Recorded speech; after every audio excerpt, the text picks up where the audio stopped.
안녕하세요. 자, 오늘은 축의금이 없는 미국 직장 문화라는 주제로 얘기해 보도록 하겠습니다. 저는 한국에서도 직장 생활을 해본 적이 있고, 지금은 미국에서 직장 생활을 하고 있죠. 근데 직장 문화의 가장 큰 차이점 중 하나가 축의금 문화가 없다는 거예요. 그러니까 한국에서 제가 직장 다닐 때, 그 부서가 굉장히 큰 부서였어요. 그 한 대기업이었기 때문에 부서 하나가 한 300명 정도 있는 굉장히 큰 부서였거든요. 그러니까 사람들 간의 경조사가 되게 많아요. 그래서 뭐 누구 결혼한다, 누구 돌아가셨다, 뭐 이런 게 굉장히 많이 왔다 갔다 하잖아요. 그럼 한국은 아시다시피 그런 일이 일어나면은 직장 동료들한테 그 사실을 알리고 이제 가서 이제 뭐 결혼식이든 장례식이든 돈을 좀 내줘야 된단 말이에요. 그게 한국의 기본적인 관습이잖아요. 그쵸? 근데 미국은 그게 없어요. 미국도 결혼식이나 이렇게 장례식에 이렇게 참석하고 그런 걸 하는데 그건 개인적인 거예요. 퍼스널한 일이란 말이에요. 아시겠죠? 그래서 미국에서는 미국 결혼식 같은 경우는 보통 자기 친구들을 불러요. 뭐 회사 직장 동료를 부르는 게 아니라 그냥 자기 고등학교 친구들, 어렸을 때부터 이렇게 소위 말하는 단짝 친구들 있잖아요. 이 친구들이 와서 들러리 서주고 도와주고 뭐 이렇게 초대하고 그러는 거예요. 그러니까 미국에서 회사 다니다 보면은 동료가 결혼한다고 해서 갈 일이 없어요. 그리고 동료의 가족이 죽었다고 해서 갈 일이 없어요. 그 동료가 알지도 못해요. 이거를 알리는 사람이 오히려 프로답지 못한 거예요. 왜냐면 이건 개인적인 사적인 일이기 때문인 거예요. 하지만 한국은 어떻죠? 직장 생활 하면은 동료들의 누가 돌아가셨고 누가 결혼한 걸 빠삭하게 알게 되고 돈을 내야 되죠. 그리고 자기가 돈을 자기가 뭔 사건 때문에 받은 적 있으면 꼭 돌려줘야 되죠. 어떤 사람들은 막 적어놓고 돌려 못 받으면은 막 복수하는 사람들 있잖아요. 그러니까 이게 한국은 그렇다는 거예요. 근데 이게 웃긴 게 원래 축의금, 조의금의 원래 성격이 뭐죠? 내가 기쁘고 슬픈 일을 다른 사람이 도와준다는 건데 이게 강제적으로 된다면 그거는 다른 사람을 그 마음을 챙겨주는 게 아니에요. 이게 한국에서는 사회적으로 이게 강제잖아요. 강제. 그래서 이게 진짜 굉장히 힘든 거예요. 한국 사회에서. 이거 없어져야 됩니다. 이게 바로 공산주의예요. 여러분들이 공산주의가 얼마나 한국 사회에 뿌리 깊게 있는지를 몰라서 그런데 이게 공산주의라니까요. 직장에서 동료들 결혼한다고 해서 꼬박꼬박 돈 줘야 되고 누구 돌아가셨다고 해서 꼬박꼬박 돈 줘야 되고 이게 공산주의예요.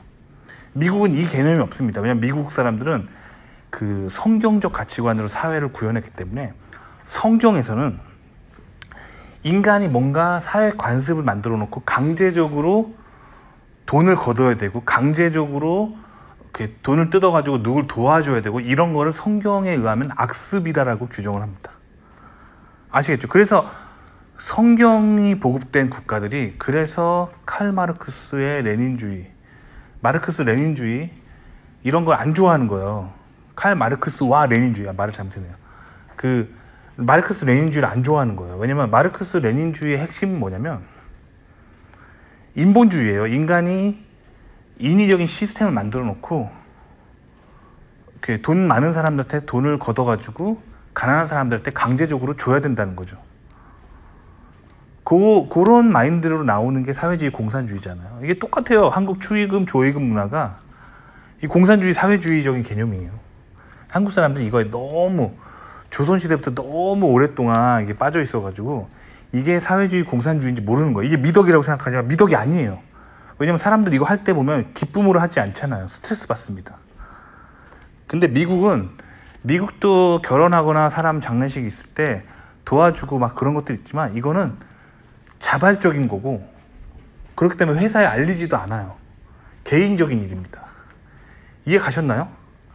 그렇기 때문에 그 미국이 그만큼 이제 성경적인 국가인 거예요. 성경적인 컬처가 있는 거예요. 아시겠죠? 한국의 축의금, 조의금 가지고 요즘 사회 갈등이 굉장히 많잖아요. 뭐 예를 들면 내가 10년 전에 뭐 우리 어머니 돌아가셨을 때 뭐 예를 들면 친구들이 뭐 1인당 뭐 10만 원씩 받았다고 쳐봐요. 그러면 내 친구 부모님은 그보다 한 20년 후에 돌아갔어요. 과거에 10만 원 받았다고 10만 원 받았으면 10만 원 줘야겠죠. 안 주면은 이제 화를 내겠죠. 근데 또 10만 원을 줘도 화를 내. 왜냐면 요새 또 물가 상승률이 있는데 예전에 10만 원 줬다고 꼴랑 그대로 10만 원 주냐? 예이 나쁜 놈. 이렇게 나오는 사람들도 있단 말이에요. 결국 이게 강제적인 거예요. 그런 사람들이 나타난다는 거는. 이게 바로 사회주의 공산주의입니다. 아시겠죠? 미국은 이렇게 인간이 인위적으로 시스템을 만들어 놓고 인간이 뭔가 강제로 다른 사람의 그 자유의지를 강제하는 거를 악으로 규정하고 있습니다. 그래서 미국 사람들은 이런 것들을 자발적으로 얘기하는 거예요. 그래서 미국에서는 회사에서 알리지 않습니다. 아시겠죠? 그럼 친한 친구들은 알게 되겠죠. 왜냐면 친한 친구들은 자주 만나고 그러니까 아 우리 부모님 돌아가셨어 뭐 혹은 내 아들 딸 결혼해 하면은 다 알게 되겠죠. 그래서 자연스럽게 초청을 받고 자연스럽게 도와주고 그렇게 되는 문화가 미국은 나타나는 거예요. 그래서 회사에서 직장 동료의 축의금, 조의금을 내라는 걸 볼 수가 없다. 아시겠죠? 한국은 진짜 심각합니다. 저는 물론 제가 한국 떠난 지 꽤 됐죠. 그렇지만 제가 박사 마치고 미국 취업이 잘 안 돼가지고 한국에 돌아가서 한국 사회를 대기업을 다닌 적이 있어요. 그때 무슨 일이 있었냐면 그때 우리 부서 전무님이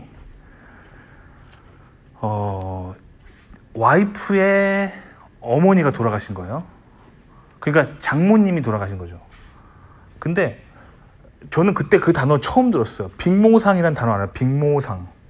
빅모상이 장모님이 돌아가신 장례를 빅모상이라고 한대요. 저도 그때 처음 알았습니다. 하여튼 근데 웃긴 게 이 전무님 빅모상 당했다고 모든 부서에 이메일이 긴급으로 뿌려지는 거예요. 그리고 그 밑에 부장님들이 그 회사 공금으로 관광버스를 빌려가지고 막 전 사원들이 다 조문을 가야 된다 막 이렇게 하는 거예요. 그러더니 나중에 공책을 하나 만드시더니 누구는 뭐 누구 과장 출석 뭐 누구는 안 출석 이걸 출석 체크를 하는 거예요. 그래가지고 나중에 전무님 드리겠죠. 그럼 어떻게 될까요? 인사고과에 반영되겠죠. 그런 말도 안 되는 그런 시스템이 있었던 게 제가 다녔던 한국 최고의 대기업이라는 곳입니다. 황당하죠. 근데 이제 그만큼 한국 사회가 이렇게 금전각출이 강제화돼 있다는 거예요. 그러니까 저는 사실 그때 돈이 아까워서라기보다는 저는 성경적인 가치관에 따라서 그렇게 강제하는 그 전무님이 정말 잘못됐다고 생각했어요. 그래서 안 갔습니다. 안 갔어요. 왜냐면 돈이 부족한 사람이 아니에요. 돈이 부족한 사람이 아닙니다. 전무 정도 연봉이면은 뭐 수억 받을걸요. 수억 원 연봉이. 그리고 회사에서 한국 회사들은 그런 상을 당하면 인센티브가 나와요. 아시겠지만 무슨 회사마다 무슨 복지 시스템이 있어서 뭐 자녀 결혼, 뭐 가족 사망, 뭐 이럴 때마다 뭐 몇백만 원씩 나오는 그런 인센티브가 있어요. 그걸로 충분히 장례식 할 수 있습니다. 그러니까 전무님 뭐 그리고 전무님 부모님도 아니고 전무님 와이프가 돌아간 것도 아니고 전무님 자식이 돌아간 것도 아니고 전무님 장모님이 돌아간 거를 그거를 회사에 알리는 게 저는 그게 적합하지 않다라고 생각했어요. 그래서 끝까지 안 갔습니다. 거기에. 그랬더니 그 대강당에서 그 전체 원래 할 때가 있거든요. 그때 그 전무님의 오른팔이라고 할 수 있는 그 상무란 사람이 그 전무님 들어오시기 전에 강당에 올라서더니 그러더라고요. 아직도 전무님 그 부의금 안 낸 사람 누구 있냐고 막 뭐라 그래. 너네들이 어떻게 안 낼 수가 있냐. 어떻게 그리고 안 올 수가 있냐. 완전 이렇게 군기를 잡는 거예요. 끝까지 안 갔습니다. 끝까지 안 갔습니다. 왜냐면 그런 악습은 좀 사라져야 된다고 생각해요. 제가 개인적으로 그 전무님이랑 뭐 친한 것도 아니고 공적인 회사 일에 그 회사 인력을 동원해서 자기 장례식의 비용과 인력을 충당하려 하는 건 악습이에요. 그래서 정의로운 마음으로 안 갔습니다. 찍혔겠죠. 당연히 저 같은 사람 찍혔겠죠. 하지만 뭐 당시에 제가 한국 회사에 평생 있겠다는 마음보다는 취업이 안 돼가지고 한국 돌아간 입장이었기 때문에 에이 될 대로 되라 뭐 이런 막가파 같은 마음이었어요. 그래서 안 갔습니다. 안 갔어요.